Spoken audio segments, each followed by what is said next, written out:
Ready start. महोदय, मैं कोई अर्थशास्त्री तो नहीं हूँ, परंतु मैं भारत के लोगों के बारे में थोड़ा बहुत जानने का दावा अवश्य करती हूँ। मैं उनकी कठिनाइयों और आकांक्षाओं से परिचित हूँ।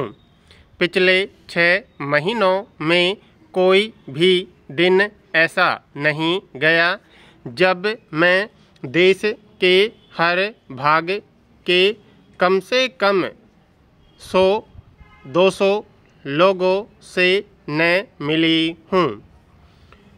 किसी दिन तो मैंने 500 व्यक्तियों से भी भेंट की है। मैं यह स्वीकार करती हूँ कि जब मैं उनसे मिलती हूँ तो अपनी सफलताओं को मैं गर्व की दृष्टि से देखती हूँ। योजनाओं के आकार का प्रश्न तब भी उठाया गया था जबकि मैं सूचना और प्रसारण मंत्री थी। तब भी मैं छोटे आकार की योजना के विरुद्ध थी। हमें इसके मनोवैज्ञानिक और राजनीतिक पहलुओं पर विचार करना चाहिए। छोटी योजनाएं जनता की आवश्यकताएं पूरा नहीं कर पाएंगी। अभी उस दिन मैं आंध्र में थी। वहाँ मुझसे गरीब आदमी मिलने आया और कहने लगा कि हमें इस्पात का कारखाना ज़रूर चाहिए। मैंने उन्हें बताया कि मैं आपकी बात योजना आयोग तक पहुंचा दूंगी और वही अंतिम निर्णय लेगा।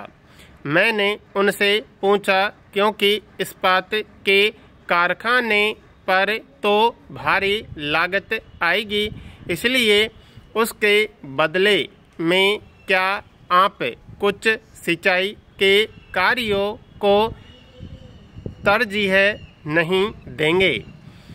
उन्होंने जवाब दिया कि सिंचाई का इंतजाम तो हम स्वयं कर लेंगे। उन्होंने मुझसे यह भी पूछा यदि हम इस्पात के कारखाने के लिए धन एकत्र करें तो इसमें क्या आपको कोई आपत्ति होगी? बहुत से लोग इस्पात के कारखाने को प्रतिष्ठा की बात मानते हैं। जिन दिनों मॉस्को में भूखमरी फैली हुई थी और लोगों को राशन में प्रतिदिन केवल एक ही आलू मिलता था, तब भी रूसी यह चाहते थे कि मॉस्को की भूमिगत रेल दुनिया में सर्वोत्तम होनी चाहिए।